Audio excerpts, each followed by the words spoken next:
Il y a le déclic. Étudiant, deuxième année, tu n'as pas pu passer ton BTS, tu es allé à la MACA, tu sors, tu ne peux pas aller à l'école encore. Tu sors de la MACA, tu ne peux pas aller chez ta tante, tu n'as aucun boulot, tu n'as pas d'argent sur toi.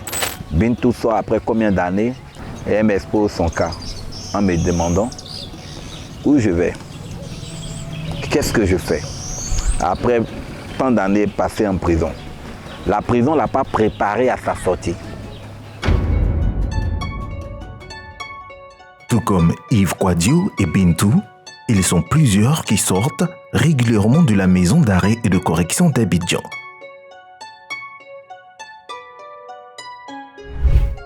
MACA.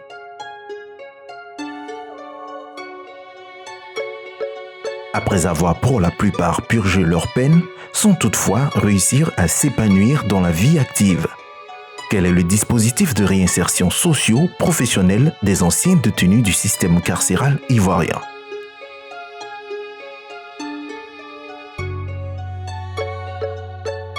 C'est pour répondre à cette préoccupation que nous sommes allés à la rencontre de structures et ONG qui œuvrent dans ce sens.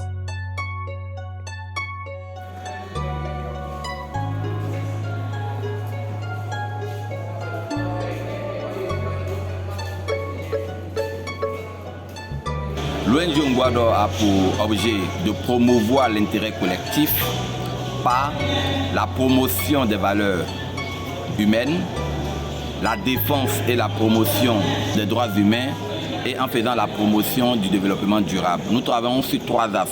D'abord l'éducation civique et citoyenne en vue de prévenir l'incarcération, la mission d'assistance une fois en détention et la 3e mission c'est la mission de réinsertion. Dans la MACA, d'abord on a un point focal qui apporte assistance, aide à plus de 400 détenus 3 fois dans la semaine. Et à travers cette assistance, on leur apporte une communication, un changement de comportement. Donc c'est à partir de ces instants-là qu'ils ont connaissance des remarques. Donc à leur sortie, on leur demande pour, restaurer un peu leur état psychologique, de nous rendre visite ou qu'ils puissent séjourner un temps pour se refaire un moral, pour se refaire un physique, pourquoi pas, et puis afin de pouvoir être réinsérés aisément en société. Pour une réinsertion complète, il faut au préalable que les protagonistes soient eux-mêmes favorables à intégrer ce dispositif de réinsertion. Voici énumérés quelques points qui ont motivé ces anciens pensionnaires de la MACA. Quand j'étais à la MACA, ils préparent 2 fois dans la semaine pour envoyer la nourriture là-bas. Ils partagent le riz aux gens et en plus de ça, ils font, on appelle ça ange de nuit. C'est-à-dire qu'ils vont dans les ghettos, dans les rues où il y a les enfants de rue, ils préparent les takeaway là, les emportés là. Ils préparent ça, ils mettent un truc à de l'eau, à awa, ils donnent, ils partagent aux enfants, ils leur proposent que tu ne sais pas où aller, tes parents t'ont chassé ou bien tu es un drogué, tu ne sais pas où aller. Voici un point où tu peux venir être désintoxiqué. Parce que j'ai fait ça, donc ça m'a beaucoup plu, parce qu'ils sont humanitaires au fait. Donc c'est ce qui m'a plu dans ce centre-là. Et ils apprennent beaucoup de choses, la mécanique, la soudure, l'élevage. Là-bas j'ai appris l'élevage aussi des poulets, des chèvres, pondeuses. J'ai appris beaucoup de choses. Parce que là-bas il y a des petits boulots qu'on nous confie. Les aides des gardes pénitentiaires qu'on appelle les commis. Il y a les commis. Voilà, j'ai été commis au bâtiment C, j'ai passé 4 ans au bâtiment C. Et comme par rapport à mon comportement, comme je respectais tout le monde, je me comportais bien. Et puis j'ai fait une formation de choses d'enseignant en alphabétisation. Étant chef commis, je suis devenu après le porte-parole des détenus qu'on appelle en prison chef bâtiment. Et la réinsertion là-bas a été pour moi un peu facile parce que je travaillais avec les gardes pénitentiaires. Menuisiers, agriculteurs, éleveurs, maçons, ce sont les probables débouchés du système de réinsertion de ces ONG. Voyons donc ensemble les programmes qui contribuent à faire d'un ex-détenu un homme nouveau. L'accent est mis surtout un mécanisme d'apprentissage à travers nos ateliers que nous avons. On a presque 5 ateliers fonctionnels, mécanique, menuiserie, prise de son, image. On a un studio qui est au centre de formation et puis maçonnerie. Donc, généralement, les aides de tenue ont des options. Ils demandent à opter pour se faire préparer pour une réinsertion tant dans tel apprentissage, tel autre. Ils ont le choix entre ces 5 activités-là.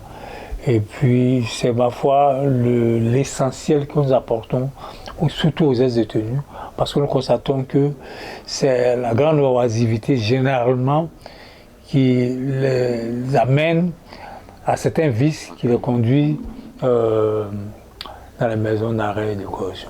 Dans la politique d'Ongboado, si tu fais quelque chose pour nous, sans nous, tu le fais contre nous. Cela nous amène à travailler avec les futurs bénéficiaires, depuis la conception du projet jusqu'à la réalisation du projet. Aujourd'hui, je suis au sein de la MACA, plus précisément dans le centre d'observation des mineurs, dans le centre de services et de formation à la réinsertion que nous sommes construits. Ce centre va développer 6 corps de métiers. Les métiers liés au potager, c'est-à-dire à l'agriculture, les métiers liés à l'élevage, les métiers liés à la coiffure, les métiers liés à la couture et les métiers liés aux métiers culinaires.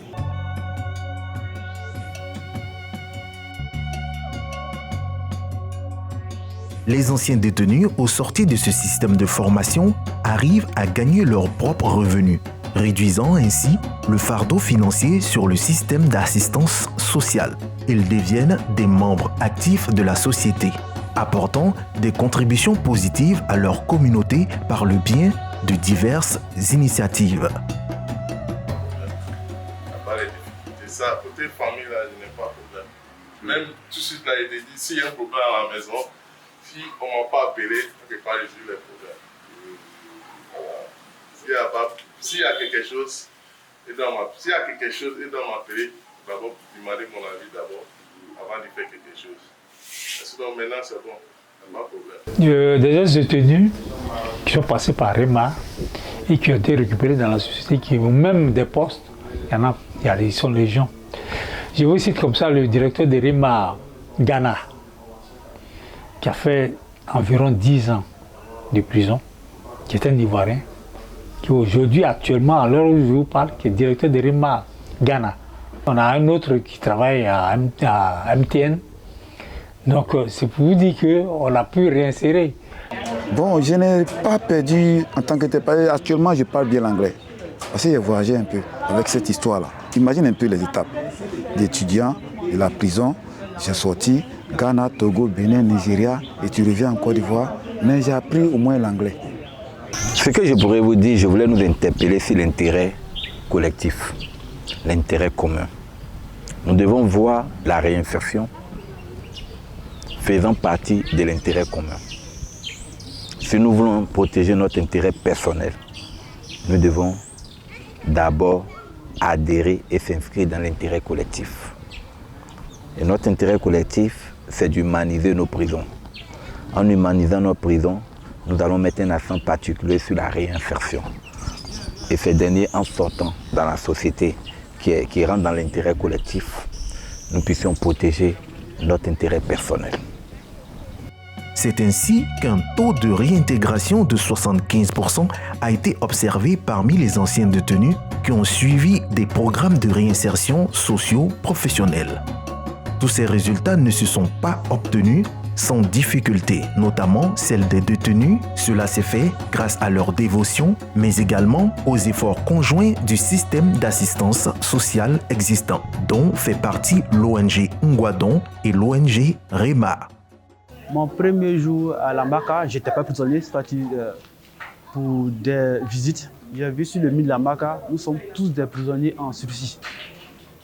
Donc cette phrase même nous interpelle tous, que nous sommes déjà des personnes du jour au lendemain, on peut se retrouver dans la situation de l'individu.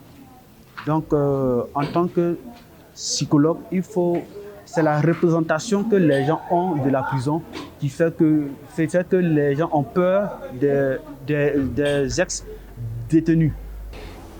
Il est important que nous soutenions ces personnes que nous considérons datant comme marginalisées, car l'avenir détermine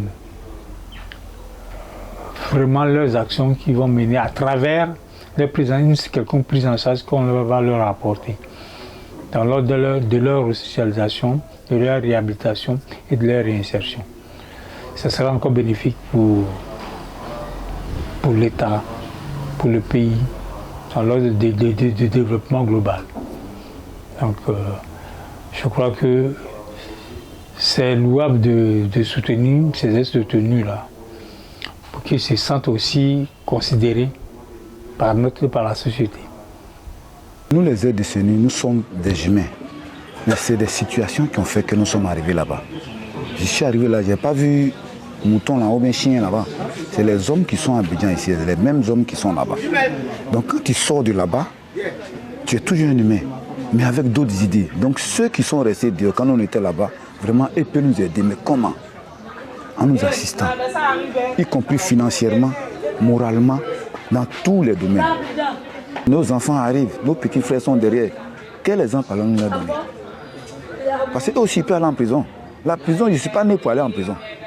C'est des situations qui ont fait que je suis arrivé là. Donc vraiment, l'appel que je lance aux autorités ivoiriennes, aidez-nous à pouvoir construire le monde dans lequel nous sommes ensemble. La réinsertion socio-professionnelle est un processus continu qui nécessite un soutien à long terme pour assurer un succès durable. Un plaidoyer accru et une sensibilisation sont nécessaires pour promouvoir une réinsertion socio-professionnelle équitable et inclusive pour les anciens détenus. Un investissement accru dans les programmes de réinsertion socio-professionnelle profitera à la société dans son ensemble, réduisant la récidive et renforçant la cohésion sociale.